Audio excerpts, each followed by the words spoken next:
This is the Sixth Man Show, an Orlando Magic podcast, with your hosts, Luke Sylvia and Jonathan Osborne, covering all things Magic basketball. By fans, for fans. Go Magic!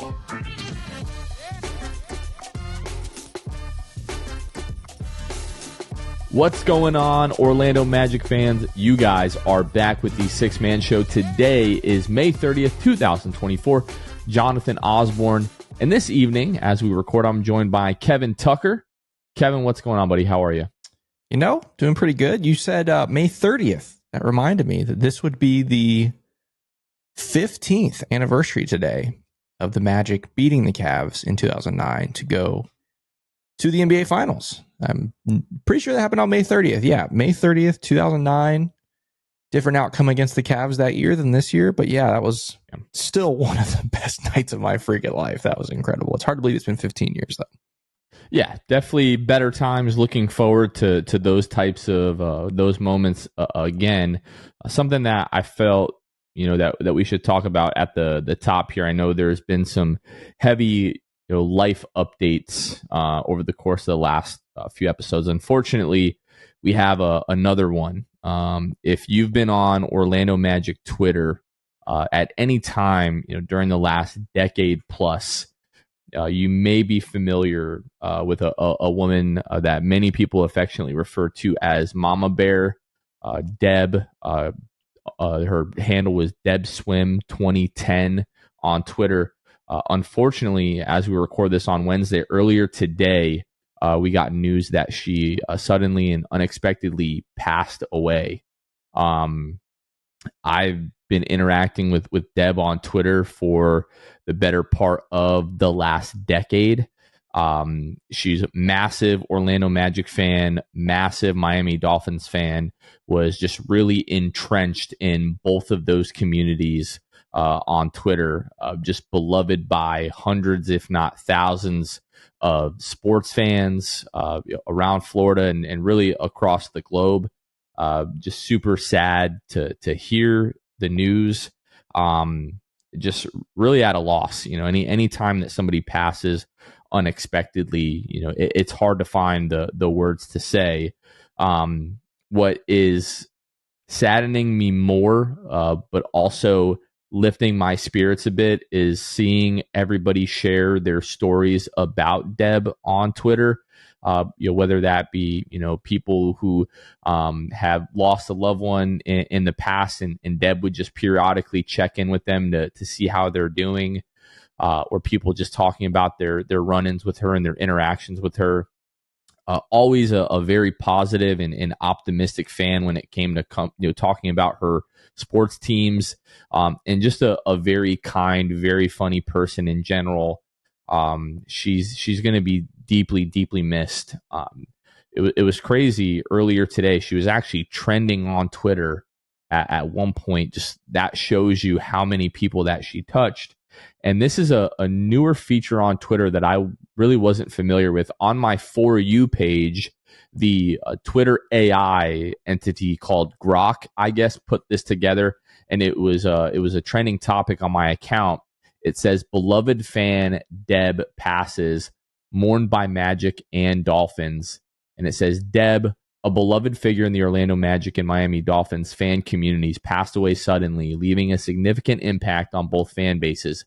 Known for her kindness, positivity, and unwavering support for her teams, Deb's death has led to an outpouring of grief and condolences from fans and followers on X. Prominent figures in the sports community, including team reporters and fans, expressed their sorrow and shared memories of Deb, highlighting her significant influence in the void her passing has created."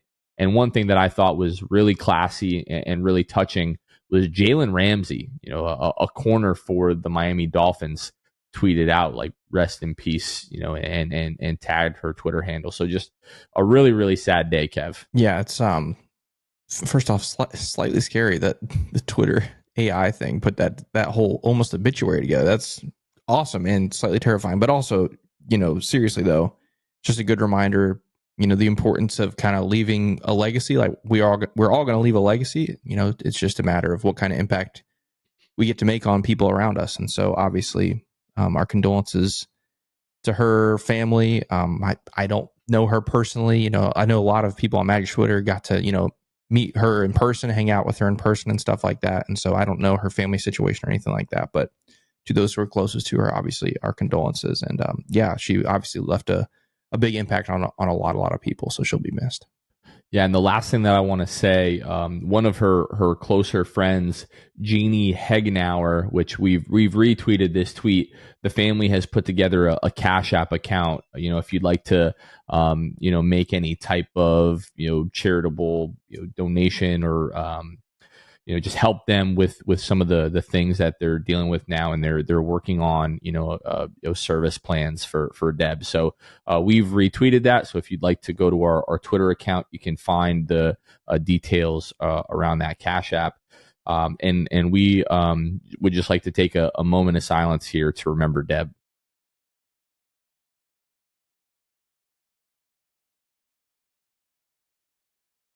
Okay, we are going to try to move along in the episode here as best we can. In a little bit, we are going to talk about the forward grades. We've already gone through. We've done the Orlando Magic guards a couple episodes ago. Our last episode, we focused on the Orlando Magic centers. This episode, we're going to be talking about the big dogs, Paolo Banchero, Franz Wagner, obviously, to name a couple of those guys.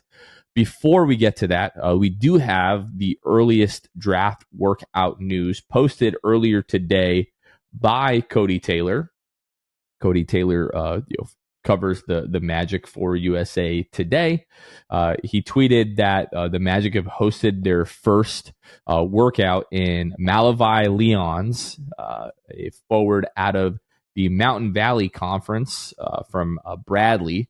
He was the two-time Mountain Valley Conference Defensive Player of the Year. He's a big dude, 6'9", 210, definitely fits the Jeff Weltman mold. This year, which was his senior season, averaged 13.8 points per game, shot 48% from the floor, 34.1% from the three-point line, added 7.1 rebounds, 1.3 assists, 1.5 steals, 1.5 blocks, and is renowned as one of the best defenders in the country. And then another confirmed workout for Washington State's Jalen Wells, 6'8", 205-pound junior, averaged 12.6 points per game this year, shot 43% from the floor, 41.7% from the three-point line on almost 5 attempts per game, added 4.6 rebounds and 1.2 assists per game. So Magic there with the 18th pick, just a couple of names to pay attention to if you're going to be paying attention to the draft as we move closer. And our draft coverage is getting ready to ramp up here as we get closer to the draft. Now, Kev, like I mentioned, we went through the guards with Luke, who, by the way, Luke has been moving the last couple of weeks and is without internet, so that's why he hasn't been on the last couple of episodes. He's not gone just yet. Anybody that might be wondering about that. But yeah, Luke and I talked about the guards a couple episodes ago. Kevin and myself, we talked about the centers on the last episode. Let's go ahead and let's talk about these Orlando Magic forwards. I just want to start right out of the gate, Paolo Banchero. The most fun, obviously, to talk about the franchise, the best player, the guy, our guy, Paolo Banchero. Just to give you some numbers, in this year, which was his 21-year age season, appeared in 80 games, only missed 2 games because of that illness after the All-Star break. Just incredibly durable. If there weren't guys coughing and sneezing all over the place in Paolo Banchero's locker room, then maybe he is the Iron Man this year, plays in all 82 games. Averaged 35 minutes per game in those 80 games.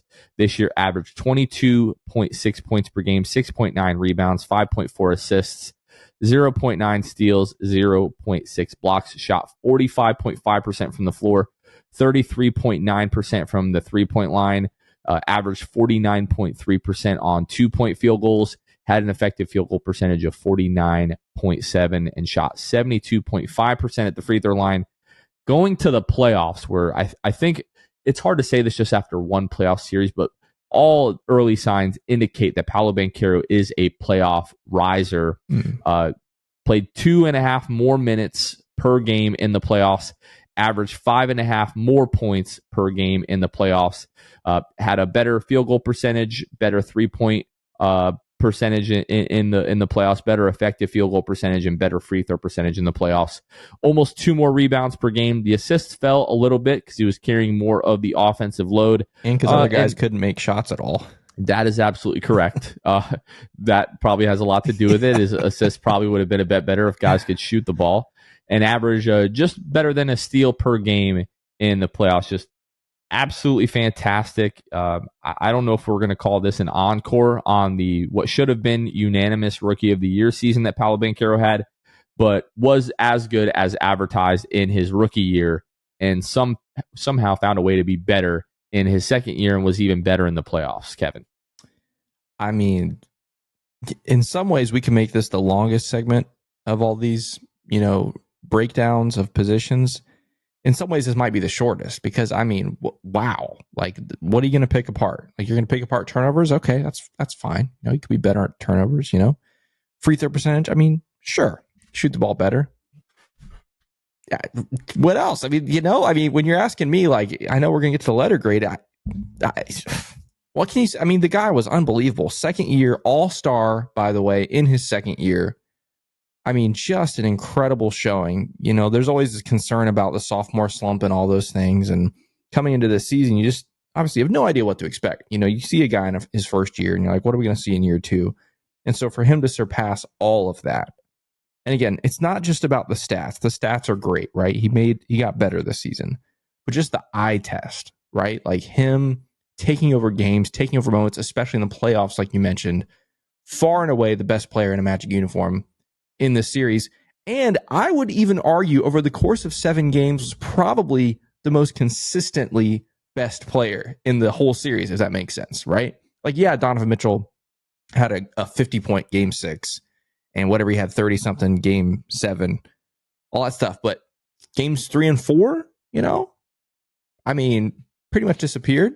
Paolo obviously maybe didn't shoot the ball the best in one of those first 2 games. I can't remember which one it was. But over the course of the whole 7 games, I think Paolo was the best player in the series on both teams. I really believe that. And so, I again, for me, there's nothing to pick apart. Again, turnovers, yeah, free throw shooting, those things will get better over time.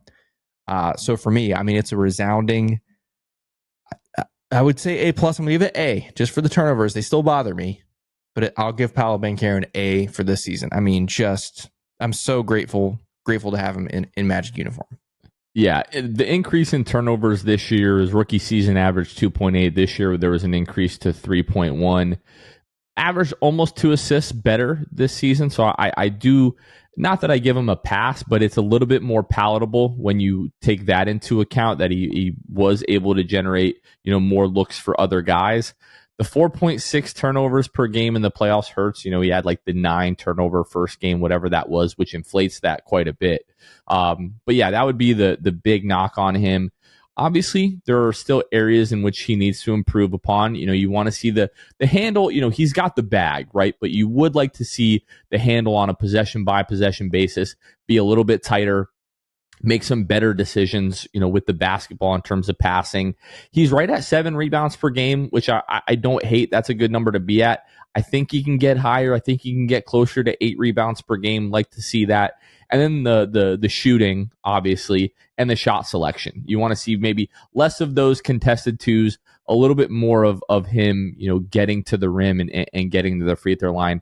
The free throw attempts were down just a little bit compared to last year, but I feel like he was so effective there his rookie year. It was almost like the officiating, they felt like they had to adjust a little bit and not give him so much of the benefit of the doubt this year, which maybe we'll see it swing back the other way, and maybe he'll take some more advantage of those opportunities and get to the free throw line a bit more. But overwhelmingly, like, you just look at the numbers in most categories, he was just better this year, and overall more efficient. I gave Paolo Banchero an A. I couldn't get there with the A+, just because I don't know. It just felt weird to give a guy that was so good already and we had super high expectations for coming into the season. But I gave Paolo Banchero an A as well. And at the same time, it also feels weird not to give him an A+, like, because of who he is and because of what he stands for and what he means to this team. It feels weird to not give him an A+. But for the sake of this exercise, I'm going to give him an A. But I mean, even just like, we didn't really mention the 3-point percentage, like 29%, year one jumped up to 30, basically 34% this year. Yeah, on more attempts. Yeah, he's not going to take another 5%, jump here. But I mean, he's knocking on the door of league average right there, which already coming up on year 3, basically, to be doing that is, again, if he adds that, or even if he gets above league average from there, I mean, he's going to be so lethal. I mean, we saw it in the playoffs, 40% in the playoffs. I mean, on almost 6 attempts a game. Yeah, good grief. Surround him with some better shooters, and those assist numbers will go up too. I mean, it's awesome. It's so cool that we have him. It really is.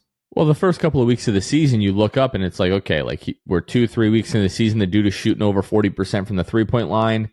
Probably isn't going to end up there, but yeah, if he can get into the 36-37% range, we already know the dude is going to be absolutely lethal. Yeah. But that would just add another element to it. Like, that is what I think could take his ceiling from one of the best players of this generation to all-time great range. If he were to get to that upper 30% from the 3-point line, because then it's just the dude is 6'10", 250, get to any spot that he wants on the floor. He's big enough to blow, through you. He's quick enough to go around you. And then if you have to guard him at every spot on the floor, he just literally becomes unstoppable. So, that's a development that we're going to continue to pay attention to. And when you think about the fact that last year he did the USA basketball stuff, doesn't look like he's going to be doing that this year. So him with a fully healthy offseason to just really focus on himself and focus on his game. Really excited to see Paolo Banchero in year 3. Yep. Okay, let's move on to, it's going to be a fun conversation. Maybe not as fun because there are some more concerns with this next player.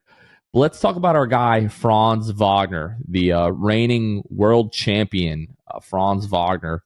So in this year, his age 22 season, played in 72 games this year, missed some time with the ankle injury. He appeared against 72 games, 32.5 minutes per game, averaged 19.7 points per game this year, 5.3 rebounds, 3.7 assists, just over a steal a game, 1.9 turnovers. He shot 48.2% from the floor, 28.1% from the 3-point line, shot 57% on twos, and had an effective field goal percentage of 52.5. Kevin, Franz Wagner. Oh, man. Obviously, if you watch this team all season, you kind of know what the journey has been like with Franz this season. The obviously overwhelming, glaring issue this season was the long ball, right? 28%, and it's not even just the numbers. We talk about the eye test with Paolo. It's the eye test even with Franz's 3-point shooting this season. I mean, it looked flat all season long.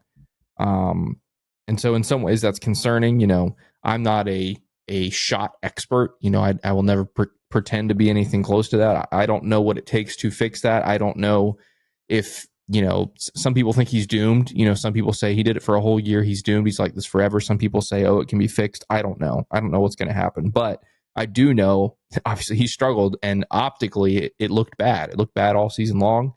But outside of that, I mean, the fact, he shot better from everywhere else on the floor, which is kind of surprising. Again, watching him, I'm surprised to see those numbers. But it hurt the most, obviously, in the playoffs. Paolo needed a running mate more than anything.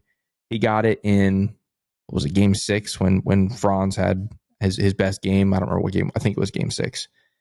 But outside of that, I mean, didn't really help Paolo out a lot, especially on the road. And obviously, everyone's going to talk about game 7, where Franz really kind of, laid an egg there.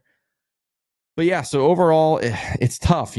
Franz was so good in year 1, especially compared to what the expectations were. Just blew everything out of the water. And then year 2, he's also very good. And so year 3, obviously, you want to see him take another step, and just didn't quite get there, mainly because of the 3 ball. So, for grade, again, just to remind everybody, if you missed the first 2 episodes, when we're talking about these grades, it's compared to our expectations coming into this season. It's not like compared to the rest of the league, compared to anything. It's like, when he came into the season, what did you expect Franz to do? And then how did he live up to that, right? And so for me, I think I got to give him like probably a C for Franz this year because, I just really wanted to see that next level. Obviously, we saw Paolo take a jump. We saw Jalen take a jump. Most people consider Franz to be the third part of that trio, and the jump just wasn't there in a lot of ways. Now, there are other parts of his game that I thought he was fine, but we really, really needed that helper for Paolo this season, and there were a lot of games where he came up short. So that's where I am, Jonathan. Yeah, for me, even though like we're going off of expectations, like overwhelmingly he was so good and was such a big part of everything the Magic were able to do this year. Sure, can I point to maybe 7 or 8 games this year that were relatively meaningful games that he struggled a little bit in and led us to have conversations about like, hey, like this guy isn't showing up in these big marquee matchups. Absolutely. But when you take a look at the other 73, 74 games, whatever it is, was so good, was so consistent. Even though the 3-point percentage wasn't there, like literally just fell off a cliff. Like I don't know how many times we've seen a guy regress by almost 8 percentage points in one season for a guy that looks like he's a relatively decent shooter at least. Career high on 2-point field goal percentage, was just off of last year in terms of overall field goal percentage. Last year was 48.5, this year 48.2. Even given how bad the shooting was, he was still relatively efficient. Last year, 54.3 effective field goal percentage. This year, 52.5 effective field goal percentage. More efficient at the free throw line this year. More free throw attempts, more rebounds per game, more assists per game, more steals per game. Turnovers were down. Blocks were up. Points were up. Like for the most part, across the board, Franz Wagner improved this year. Adding, what he gives you on a night-to-night basis, on the defensive end, and just took another step this year in terms of offensive responsibility. I gave Franz a B minus, like close to a C plus, but it just felt weird for me giving him a C. So I just gave him that B minus because in all of those other areas he was so good. And even if like maybe he wasn't great from the 3-point, but even if he was just like a little bit better.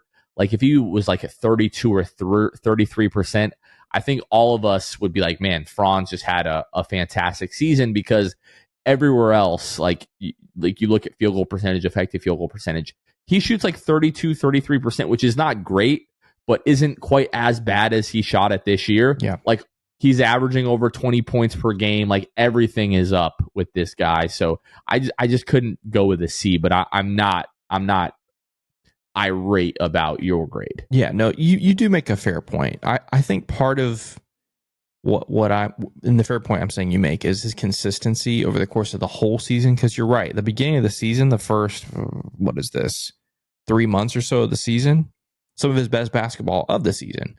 I think probably where it hurts the most is it kind of left a bad taste in my mouth with how towards the end of the regular season went, and then, like I said, the playoffs. Now, playoffs, he had 2 really, really good games, right? It was game 4 and game 6 where, he had 34 and 26.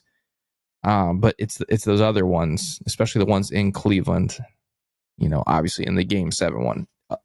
You can't judge one player off of a player's season off of one game, right?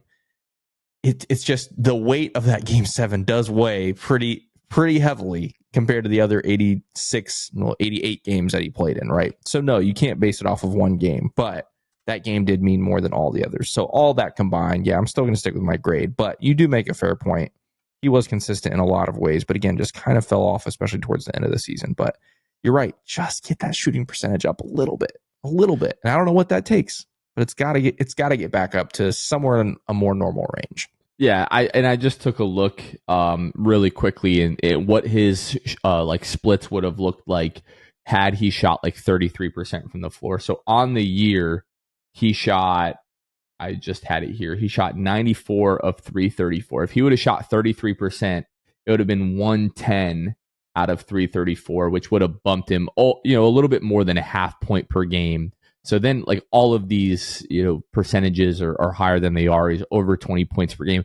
Would have been the first time that we've had 2 20-point per game scores since Shaq and Penny. Like, all the historic stuff would have come out, and it just would have been an incredible season for Franz. I don't know exactly what the answer is. Unfortunately, the answer for Franz cannot be rest. You would think, okay, he's got an off season to work on this. Not really. He's got Olympic basketball coming up, for Germany. Would love to see them go deep in the tournament, but it's also like, man, if Germany doesn't make it out of like their group and Franz has another few weeks to like rest up and work on the shooting and figure that out, like maybe Franz doesn't get back to 36% from the 3-point line next year, but if he can get back to 34, 35%, at least start trending in the right direction. Because when you look at his form, it's not terrible. Sometimes his shot trajectory is a little bit flat when you would like to see more of an arc there. But this guy is still shooting 85% from the free throw line. The form isn't broken. He's relatively, that's really efficient at the free throw line. I do believe that Franz is going to figure it out and will be just fine. I'm not calling into his question like his ceiling or, is he a third option? I'm not ready to have those conversations. I think it's way too early to do that. Now, does he have another year next year where he struggles to shoot the ball like this? Then I'll be ready to, have more of a conversation as it pertains to his shooting. But overall, for me, still feel incredibly positive about Franz Wagner. Yeah. His future as a number 2 on this team and all that good stuff. Yeah, years 1 and 2, I mean, absolutely solidified that for me. There's some people that are, hitting the panic button online. I'm not even close to that. Like, no, he's absolutely still Paolo's running mate. Those guys are still Batman and Robin. Take your pick who's who. But like, yeah, give me both of those guys. Absolutely. The other thing I'll just add is different than last summer. The Olympics end a month earlier than the World Cup, right? So the Olympics end, I think, like August 11th or something like that. Whereas the FIBA World Cup ended in September. So hopefully it's a little more condensed summer for Franz and for Mo as well, and they'll get some time on the back end of the summer to get ready for the NBA season. Yeah, and I think the Olympic tournament in general won't be as stretched out Correct. as the World Cup is. The World Cup, it felt like it was like 3 weeks long, which the Olympics I think is pretty close to that. But when you think about all of like the friendlies that they played in sort of that elongated like warm up stretch, for those teams. Now on the flip side, not as much time to rest between the end of the season and the Olympics, especially when you consider that the Magic had a longer season. But maybe that'll just mean that he'll be more in rhythm, won't be as rusty going into that. And if, hey, he's hitting step back threes, to win these games like we saw, a couple of years ago. It wasn't the FIBA World Cup. What was it the year before? The Eurobasket. Eurobasket, yeah. When he hit the three on Giannis. He starts doing stuff like that again in the Olympics, and I mean, I'll be purchasing even more Franz stock than I already have. I'll be calling my accountant, getting that figured out. We're going to take a quick break here just to give a special shout out to our patrons, the folks that help support each and every episode, help us do everything that we do here, like quite literally. If you would like to support the show and help us continue the mission here of creating, more Magic fans, making them more knowledgeable and more passionate, all that kind of good stuff, you can find us at patreon.com/the6man show, where we have a few different tiers that you can choose from. Part of our Elite and Hall of Fame tier benefits is that we give each and every one of those patrons a very special shout out every episode. So we are going to start by giving a shout out to Court Cousins, and then going to Drew Gooden, Armin, Carson Tulo, Ellis, Jonathan Borges, Normal Magic Player History, Gabe Gaines, Wiffle, Michael Martin, Jamel Miller, Michael Salapong, Donkey Punch, Dave, Paolo and Francis Warmth, Pierre A. Dylan Holden, Mr. Mikey, Danimal, Bobby Skinner, Goody 93, Teddy Sylvia, Dalek Lopez, Fuchsia, Bill Fulton, Edmund Lagone, Jose Esquilin, Caleb Pete, Cannibalism, Time Mr. TV, ESPN Really Sucks, Gear 95 Shred, Junior Bruce, Halfreakin, Shahin, Bobby the Dawn, Himlo, Ben Himro, RM Prop 221, Ray Pastrana, Magic Kid 714, Mysterious Mosley, Victor Cologne, Irish Magic Mike, Austin Lampy, Random Hustle, Only Franz, Maria, Keith Walsh, Fritz, Currency Kev, Bruv Sal, Kason Green, Santi Leon, Kane Eckler, The Distract, Ahmad Simsa, Chansu, Tom Gadsden, Dead Air, Richard Tuttle, Jeremiah Quintero, Magic Wire, Debo 1980, Magic Matt, Michael Thompson, Mama Richmond, Next Snap, What's Up Playoffs 2024, Dylan Fay, Sammy, David Duffy, Smith Sheiks, Bueno Time, Stantino 1995, Suggs Muggs, Derek Smith, Daniel Anderson, Barry, and Mackle Canny. A big shout out to all of our patrons. Again, find us at patreon.com/the6man show. Now, continuing with the forwards here, now that we've got the big guns out of the way, we're going to move on to a guy that I thought about including with the guards, but there were just so many guards. The old man on the team, Joe Ingles. So talking about Joe Ingles, the Magic's really their biggest free agency acquisition from the offseason ago. This year, in his age 36 season, he appeared in 68 games, played 17.2 minutes per game for the Magic, averaged 4.4 points per game, 2.1 rebounds, 3 assists, 0.6 steals, 1 turnover per game, shot 43.6% from the floor, 43.5% from behind the arc, 43.9% on 2-point field goals, had an effective field goal percentage of almost 60%, and shot 82.4% from the free throw line. I want to take a look at the playoff numbers really quickly. In 7 games, 9.7 minutes per game, 1.6 points per game, 1.9 rebounds, 1.7 assists, shot 33% from the floor, 28.6% from behind the arc. Not a great playoff showing from the veteran Joe Ingles. But Kevin, what are your overall feelings of Joe Ingles' season? So he was a guy coming into this, out of this offseason that I just had no idea what to expect. When a guy comes to the Magic and he shot, 40 something percent, from 3 for his career, I'm thinking he's coming in, off the bench to be a spot up shooter. I know that wasn't his role, seasons past, but I was like, surely he's just coming here to be a spot up shooter. He's getting old, which, by the way, it's weird hearing you say that this is his year of his 36th, age year, his age season. And I always think Joe Ingles is so old. Like the dude, I mean, he's so much older than me. And then you find out he's 36 and that means he's 4 years older than me. Like that makes my stomach turn. So thank you for that. Yeah. So he was like a senior in high school when you were in like 8th grade. Thank you for that. Thank you so much. But yeah, he's just so much older than me. Anyway, him coming here, I was like, okay, twilight of his career, he's just going to be a spot up shooter. Coming off the bench and just knock down, just hang out in the corner. We'll kick it out to you. So I've talked about this on the show. The role that he took on this season as a primary, and again, I know he did this in past seasons. I didn't expect that here. So for him to continue that as a primary ball handler for large stretches of games surprised me. However, it worked in stretches, right? Obviously, we talked on the last episode about his connection with Mo, and that worked in stretches.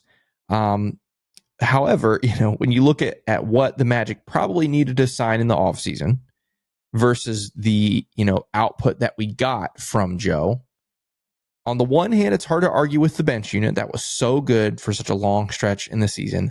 On the other hand, it's also hard to argue with the bench unit that collapsed down the stretch and in the playoffs, right? And so it's like a tale of two halves for Joe and for that entire bench unit. And so for me, again, when you think about what the Magic needed in the offseason versus what they got, did it do it for you? I don't know. Now, on the off the court side of things, I think Joe Ingles is a fantastic presence to have, right? I mean, all the players love Joe Ingles. The staff that we know love Joe Ingles. Like, great guy in your locker room, great guy to have off the court, great influence on the team. And he's just probably one of the funniest players we've ever had in a Magic uniform. Like, the guy is hilarious. All those things combined versus my expectations for him, it's hard because my expectations were so different than what ended up happening. But again, versus what I hope to get in a free agent acquisition, I'm probably right there back at the C level for Joe Ingles for me for this season. For me, funny enough, I felt that Joe is the hardest guy to grade out of all of the forwards because of a lot of what you mentioned. Like, we expected this guy to come, the last couple of seasons, I know it was coming off of the ACL, but the year prior in Milwaukee, averaged 4.4 attempts from behind the arc. The year before that in Utah, before the ACL tear, averaged 5 3-point attempts per game. Now, those years he was playing close to 25 minutes and almost 23 minutes. So the role was a lot different. But his role was different here compared to what I expected. I expected to see more, 4 3-point attempts per game off the bench. Maybe not as much ball handling. So for me, it was hard to grade Joe because it was like, well, he didn't give us as much 3-point shooting really as I would have liked. Now he gave you space in those situations because of his gravity and his reputation as a shooter. But we didn't really just see that effect materialize in points per game, 4.4 points per game this season. And then you look at, okay, well, he was like the primary ball handler in a lot of situations off the bench. Well, he averaged 3 assists per game. So it's like, really, how much of an impact is he making? And I feel like that is oversimplifying the impact that Joe Ingles had, because, again, the bench unit was so great. And, there are plenty of those instances of that, Mojo pick and roll, where Mo gets it and, maybe he doesn't go right to the basket and, a dribble or two, maybe it takes him a little bit longer to get there, but just helped facilitate the offense. So for me, I ended up at a C+ with Joe Ingles because, yes, he did not give us the shooting that we expected. 4.4 points per game for a guy that was a big piece of the off-season acquisitions and is really supposed to help the offense overall. We just didn't, and again, I don't mean to oversimplify this, but we just didn't really see those that impact materialize statistically. Now, when you look at the way that the team played and the way that the bench unit performed, there's a lot. I mean, if you're going to come and say, well, I gave Joe a B or a B-, I wouldn't have my torch and pitchfork out for you. It's just because we didn't see as much of that shooting impact this year, I went with the C+. And again, I found this to be the hardest grade out of all the forwards. Yeah, 100% agree. So difficult. Couple things would be, it's hard saying this because I feel like we can say this, and rightfully so, say this about every guy. But again, great locker room presence. You can't downplay that. Especially, though, I want to add, because he was the only free agent acquisition, non-rookie acquisition might be the best way to put that, from last offseason.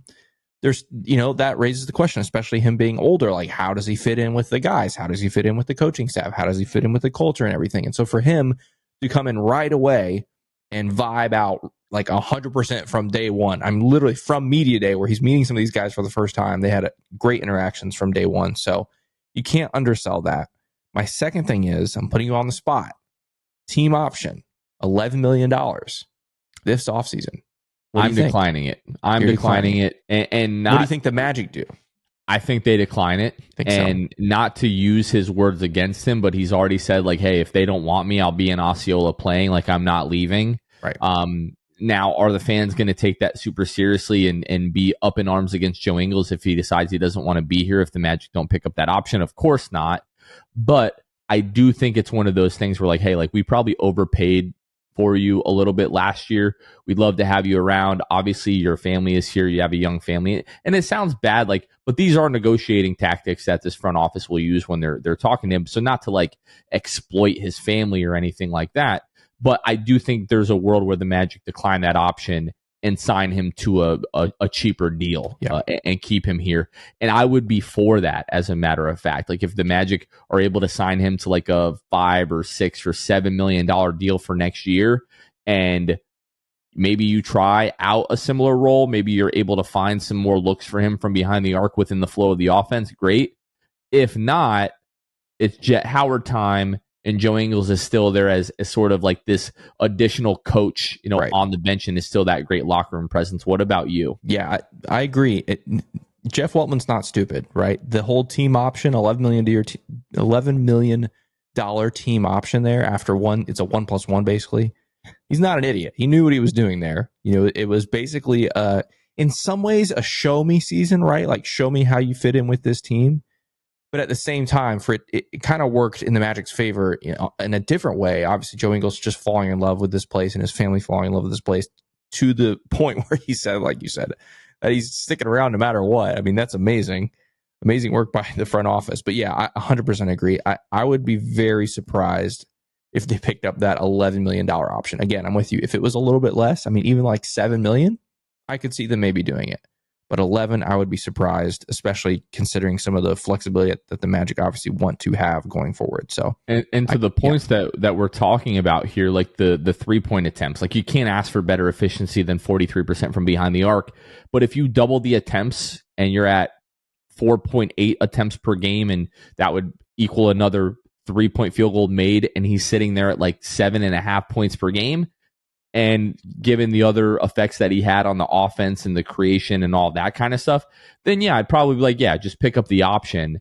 But evidence is showing that he's aging, he is declining, he's not giving you as much of that, shooting impact. And now shooting impact is all relative because there's, again, seeing that materialized versus the effect and gravity that it has on an opposing defense. So it's more of a art there than it is a direct science. But I would be more willing to see them pick up that option, but I would be pretty surprised if they did that. And we'll know probably in a few weeks here. Once the finals end and we get into free agency. Next up, this one for me was probably, besides Paolo, was probably the easiest grade. We're going to move on to Jonathan Isaac here. Just spoiler alert, exceeded expectations, right? We'll talk about all of that. But this year, in his age 26 season, appeared in 58 games, played 15.8 minutes per game, averaged 6.8 points per game, 4.5 rebounds, a half assist, 0.7 steals, 1.2 blocks, shot 51% from the floor, which was a career high, shot 37.5% from behind the arc, which was a career high, shot 59.8% on 2-point field goals, which was a career high, and had an effective field goal percentage of 58.4. Stop me if you've heard this before, was a career high, and shot 72% from the free throw line. Just the fact that Jonathan Isaac played in 58 games this year exceeded our expectations, if for no other reason than we had no expectations with Jonathan Isaac. I just got to say 58 plus 7. 7 games in the playoffs. 65 games from Jonathan Isaac. Sorry, carry on. Nope, that's all I had on the throw to you. Yeah, 65 games from Jonathan Isaac. That alone exceeds all expectations. I say that not in a laughing way, in a sense of making fun of the situation, but like that's pure joy. Like the fact that we got 65 meaningful games and significant, relatively compared to where we were, significant minutes, basically playing 16 minutes a game over those 65. I didn't even look to see how many minutes he was playing in that playoff series. What did he play? I don't even have it. It was 21 minutes per game in the playoffs. 21 minutes in the playoffs? That's crazy. I mean, you can't argue with the stats, obviously, but stats aside, like Jonathan Isaac was such an impact player. And again, we're biased on this show. We don't shy away from it. I would be surprised if there was a player in the whole rest of the NBA that was as impactful per minute as Jonathan Isaac, right? I mean, again, in the scheme of the NBA, playing less than 16 minutes a game is not a ton, right? Even for some of the best bench players in the league, they're typically playing more minutes than that. But like pound for pound, as they say, but like minute for minute, if you will, I doubt there's a player that was as impactful as Jonathan Isaac. And obviously you talk about the stats. Defensively, it's not a question. Right. And that's the other thing I was going to say. You talk about the stats, career highs in so many categories, but that doesn't even talk about the defensive impact that he has, obviously, on the floor.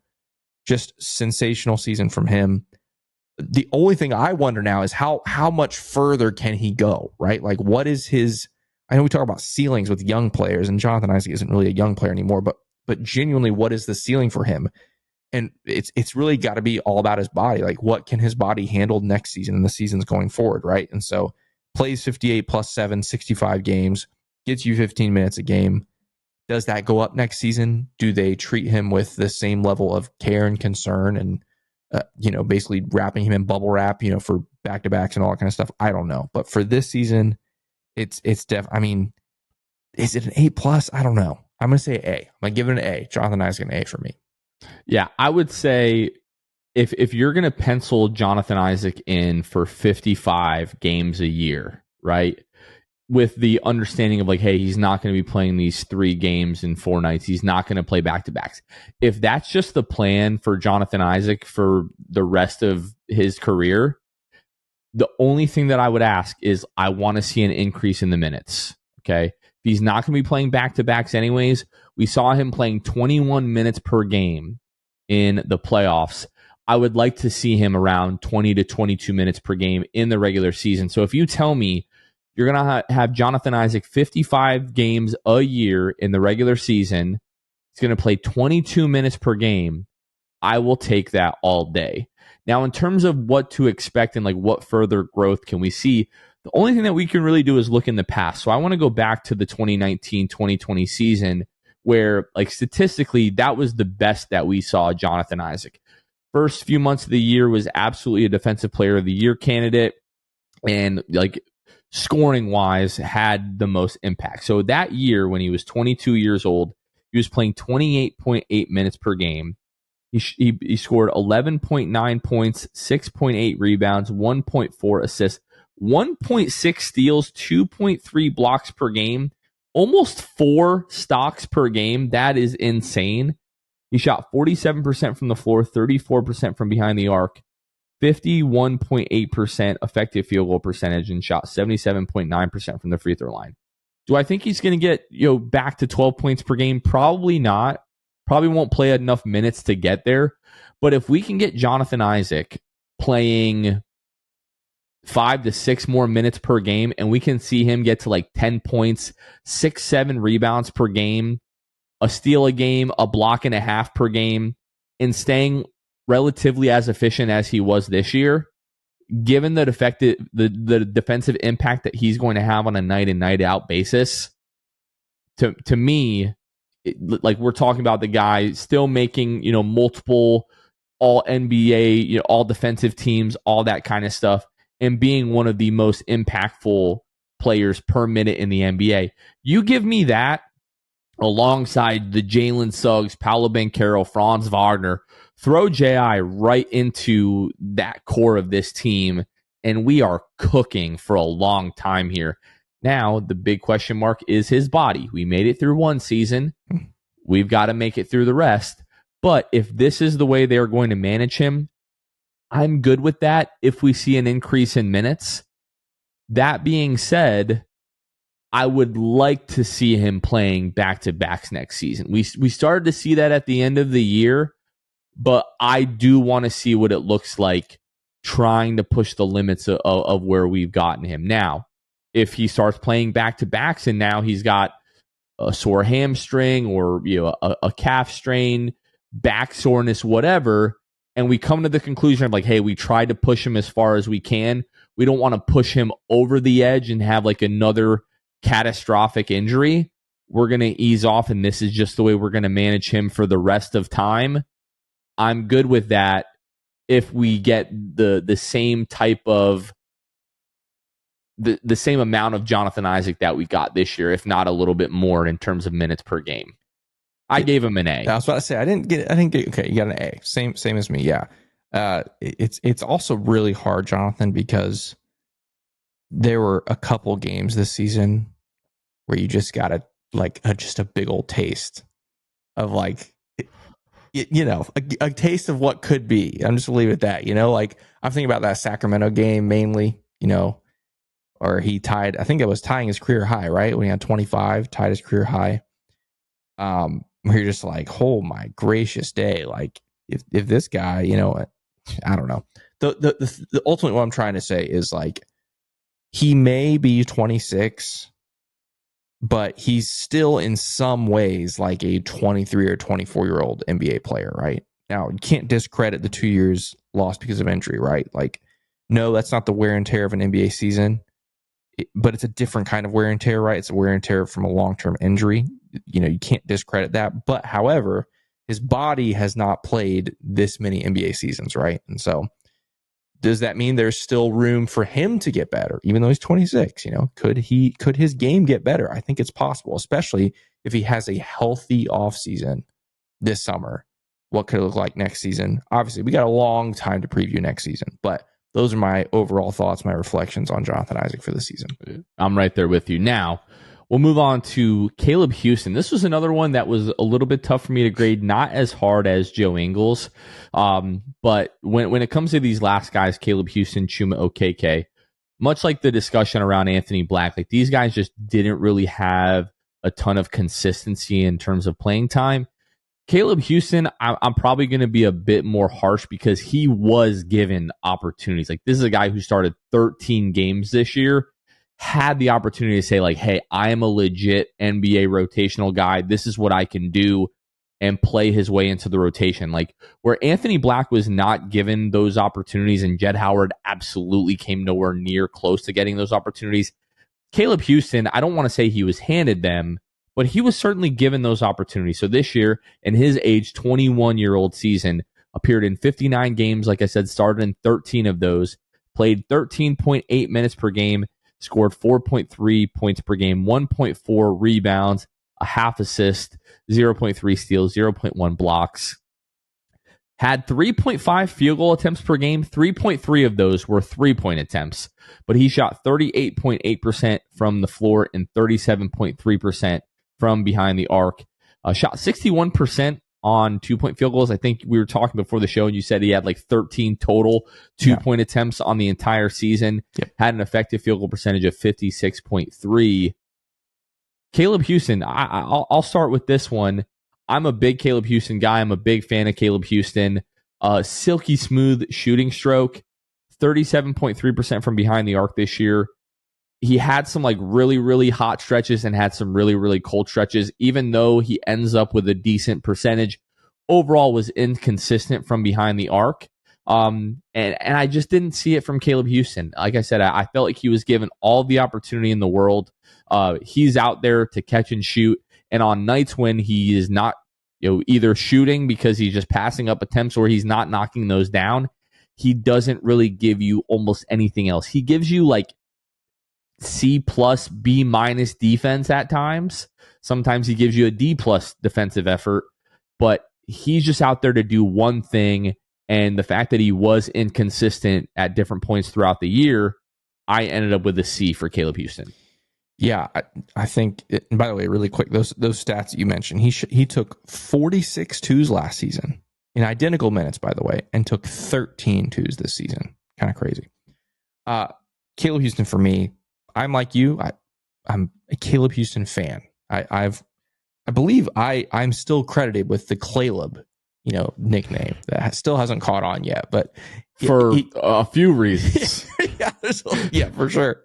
But yeah, so obviously rooting hard for Caleb. I want Caleb to be not just because I think he, probably a good guy and all that kind of stuff, but what he in my brain is capable of doing is exactly what this team needs. And so for all those reasons, I want Caleb Houston to be just this knockdown shooter, like a Klay Thompson, where he's running around off screens and like you find him, you hit him in his spot, it's cash every time, right? I want that so bad for him. I want that so bad for this team. And you're right, he did get opportunities. And so that's why it's so tough, because he shoots 37% from three, which you're like, okay, that's above league average. Cool. For a guy where that's his only job, it's not good enough. It's just not, especially considering the number of wide open looks. I mean, wide open looks that he got this season that he couldn't get to fall. And on the flip side of it, though, he had a couple games where you're just like, oh, can't give up on him now. I was looking at his game log here, that Atlanta game. I couldn't remember which one it was. He has 25 points, goes 7 of 14 from three. I remember doing the post-game show after that. And I was like, Caleb's here. He's here. He's here to stay, folks. And then, I mean, he had one other game in double figures after that, And so it's tough because, and also I just want to say, he was given opportunities, but I know why Jamal Mosley did it, right? I know why, for two reasons. Number one, again, I think he's like me. Like, if Caleb can be a knockdown shooter, he is exactly what that starting lineup needed in those moments when he started. On the flip side of it was Jeff Weltman telling Jamal Mosley, hey, this is Caleb's last chance here. Throw him out there, put him with the best players we have and see what happens. And it didn't go well, for the most part. So yeah, for me, the Caleb Houston grade, it's D+. Giving him a D+. Yeah, it's hard when you have one job and you can't do it. Yeah, I don't love that, but I can't really argue against it. Just to provide some more context here, on wide open attempts, meaning the closest defender is 6+ feet away, Joe Ingles on 1.4 attempts per game shot 54.3%. Wow. Gary Harris on 1.8 attempts shot 43.4%. Anthony Black on 1.3 attempts shot 40.2%. Jalen Suggs shot 40.1%. Paolo Banchero and Wendell were both at 39%. Caleb Houston at 1.2 attempts finds himself at 42%. So not creating that much space between you and Paolo Banchero and Wendell and Anthony Black when, again, this is your main job is a little bit concerning, especially when you look at Gary Harris, who by his own, measurement didn't really have a great shooting season. And then you look at Joe Ingles there at 54.3%. Like Caleb's just got to be better there. And when you go to 4 to 6 feet away, so like anybody generally in your vicinity, not like closely contested, on 1.5 attempts, he falls all the way down to 36.7%. So if he's wide open, 40%, you want to see his average around that just in general. You definitely want to see him shooting like, 45% on wide open attempts. But if he can even smell somebody, he's a 36% three-point shooter, which I don't, almost 37%. I don't love that. So again, this just all points to the fact that this is the main thing, and he just has to be better at it. Last but not least, Chuma Okeke, an individual in which I own 17 rookie cards for Chuma Okeke of different, variances and stuff like that. And I own his rookie top shot moment too. So yeah, there you go. Which is probably worth a lot less than what you originally paid for. A guy who, going back to his rookie season, when this front office made the decision to really start the rebuild, those last 10 to 15 games of the season, we were calling this guy Baby Kawhi. Right? Let's hold on. Time out. Generally speaking, a lot of people in the Magic fan base were calling this guy Baby Kawhi. Okay, high level defense, was able to knock down threes, was showing mid range playmaking ability, being able to make plays off the dribble, like all of that kind of stuff. It was really exciting to watch Chuma Okeke the last few months of that 2021-2022 season, and now has just completely fallen from grace. So much to we can just lead with this. Neither of us expect Chuma Okeke to be on the Magic roster next year. No shot. And this year, in his age 25-year-old season, appeared in 47 games, most of those being in garbage time. He did start 8 games, that mid chunk of the season when Franz Wagner was out for a bit. But he averaged 9.2 minutes per game, averaged 2.3 points per game, 1.7 rebounds, 0.4 assists, 0.2 steals, 0.1 blocks, shot 35.7% from the floor, shot 28% from behind the arc, had a 2-point percentage of 56.7 and an effective field goal percentage of 46%, shot 57.1% at the free throw line. Didn't make there very often, so I don't want to judge a ton about the free throw percentage there. But Chuma Okeke, I want to say that I think what has happened with Chuma is that because of obviously the ACL, he's had the previous bone bruise, knee injuries. He doesn't look the same athletically, in terms of end-to-end speed, lateral movement, like bounce. He does not look like the same athlete that we saw during that rookie season. And I believe that is probably the biggest contributing factor to why it just really has not worked out for Chuma Okeke here in Orlando. That and just the fact that he has not been able to develop into a consistent three-point shooter. Had one of the all-time heat check moments in Orlando Magic history, that game in Sacramento where the team broke the record for 3-point field goals made, the franchise record 3-point field goals made in a game. Is still decent defensively, but is not like the lockdown wing that we thought he could be early in his career, and just really doesn't, do anything all that well right now on the floor. I gave Chuma Okeke a C because I pretty much figured that this is what Chuma Okeke was going to be this year, and he met those expectations. Yeah, I mean, it's tough when you look at this entire roster. I'm trying to think. Maybe that's a little strong. He is one of the guys that has the best right to complain about consistency, right? Like, I mean, this season especially. I would say he would be my number one overall pick. Right.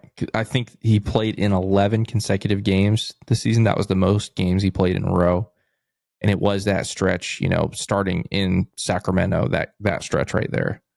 And so he probably has the biggest, gripe with consistent playing. Because outside of that, I mean, he's playing like 1 or 2 games max in a row for large portions of this season. And at least one of those being completely in garbage time. Oh, yeah. Most of these, he's coming in playing 1 to 4 minutes at a time. Absolutely. So on the one hand, I sympathize with him.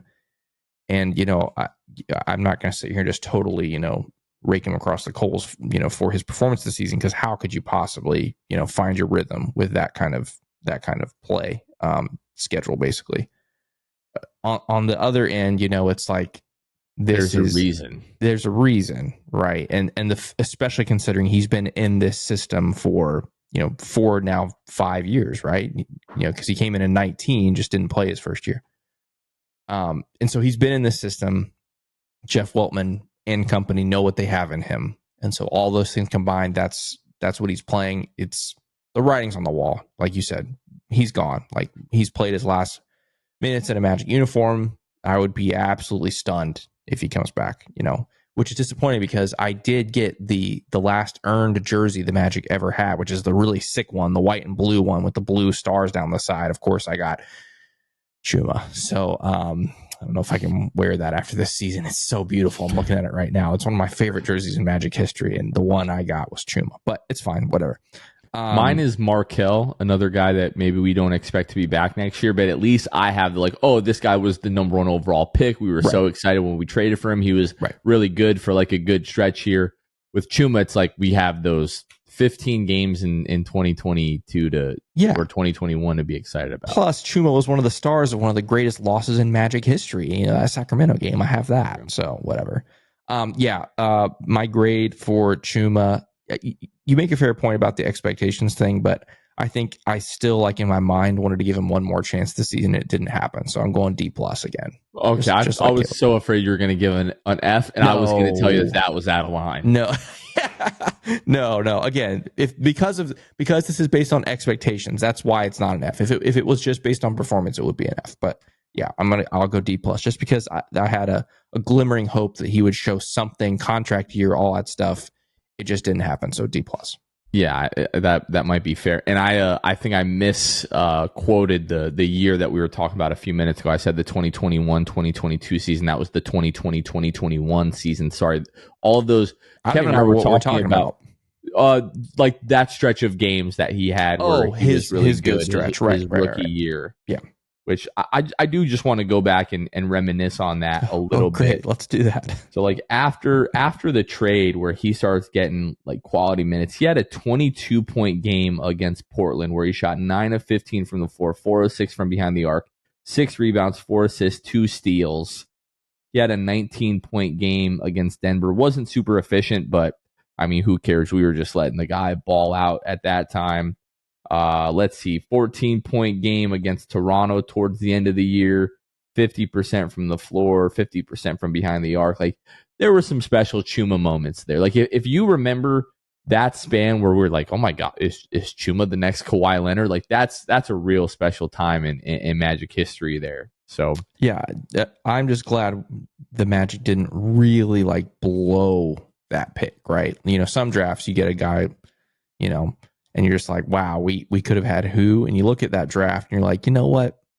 It's okay. It's not going to burn us forever. There are a couple guys after him. I would really have liked to have Nickeil Alexander-Walker. That was the guy I wanted in the moment, and I would go back and swap that pick in a heartbeat. Sure, of course. Him, great. You'd like to have Nick Claxton, obviously, a guy that a lot of Magic fans want to get this summer. There's a couple guys like that, but there's no one it's like, oh man, we really blew it. I mean, maybe a little bit, but it could have been worse. going back, I forget who posted it today or really why it was posted. I think he was talking about the Jaylen Brown and Jason Tatum drafts, like how the Celtics just got two like almost superstars in back-to-back drafts. You look at who the Suns got in those drafts, Dragan Bender and Josh Jackson. Good grief, man. That is bad. That is brutal. And then a couple of years later to take DeAndre Ayton over Luka Doncic, like good grief, man. Like anyways, not to start pooping on the Suns here, but yeah, Chuma Okeke, is what it is. So that is going to conclude our forward grades here. I think next maybe it might not be the next episode, but one of the next episodes we'll do like a Mosley front office combined and talk about how we would grade their performances this past season. Kevin, last thing I want to talk to you about. I know the Wolves were able to steal a game, but Celtics moving on to the finals. Jaylen Brown named the Eastern Conference Finals MVP. And right now, as it stands, the Mavs are up 3-1 on the Wolves. They started up 3-0. Nobody's ever come back from 3-0. So I'm just going to go ahead and say that the Mavericks are going to be in the finals. This could come back and be a freezing cold take. If it is, sue me, because it's like 1,000,000,000 in terms of this. So if it happens this year, like whatever, I will take the L on that. But it's looking like it's going to be a Celtics Mavs finals. Spicy. Like, are you kidding me? The NBA has to be drooling right now. Like, two huge markets, obviously two great basketball teams, but then you get Kyrie coming back to Boston in the NBA Finals. Are you freaking kidding me? That's going to be so much fun. I can't wait to see that. Kyrie clinching a title in Boston and spitting and stamping on Lucky. I'm not a proponent of that, right? Like if I was a Boston fan, like he would be the absolute public enemy number one for me for the absolute rest of my life. But just to see the drama that would create for me would almost be worth that. It is what would be a despicable act, and I would hate almost anybody for it. But with Kyrie and his history with that team and with that city, I would laugh. That would be wild. The only other thing I'll say is I am genuinely grieving with Indiana Pacers fans this week, because like the way they lost that series is one of the most brutal that I can remember. Like, yeah, it's a sweep, but blew serious leads in 1, 2, and 4 of that series. Like bad, like all time bad. And I, again, feel for them, especially they were without their best player. Well, one of their best players, arguably how allegedly. Yeah, depending on the night. Games 3 and 4, you're without him, and you're still able in game 4 to be right there, and you just fumble it away just like you did, in the others. Maybe, I think I might have had it backwards. 1, 3, and 4, I think, were the games. Regardless, bad. I mean, I just cannot imagine. Basically, when it comes to stuff like that, I think about people like us that, do this as a hobby and they love their teams and everything. I think about the Pacers people that do that, like getting on here and doing shows after those three, in particular, those 3 games. I just can't. I would be so sick to my stomach. Especially when you're in the Eastern Conference freaking finals, man. I know. It's like you can talk about their path and the way that they got there, like whatever. Like you're still 4 wins away from going to the NBA Finals, right? And you had 3 wins in your bag. Like you had, you had those games, and like we had Game 7. Worse than that. Like most of those games were worse. I mean, but yes, we did have an 18-point lead. I think one of the last ones was an 18-point lead. So but but for them it was the late leads. Like they had like leads, third quarter 18-point. In the fourth quarter ones, like the 8-point lead with like 3 minutes left or whatever, and then it's just crazy. So anyway, feel bad for them. I'm fired up for the finals, regardless. Even if Minnesota comes back, what a story that would be. And then you have Minnesota against Boston, the Kevin Garnett finals and stuff like that. It'd be crazy. So anyway, it's going to be fun. I can't wait. Should be good. All right. I'm going to end this one. Just again, want to mention Deb. Just I know it's going to be on my mind and a lot of Magic fans' minds, over the course of the next couple of days. And if you can help out her family at all, again, we've retweeted that tweet. If you're able to, that would be incredible. But yeah, we'll miss you, Deb. We love you. That's going to do it for this one. For Kevin Tucker, this has been Jonathan Osborne. You all have been listening to the Six Man Show, and we will catch you guys next time. See ya.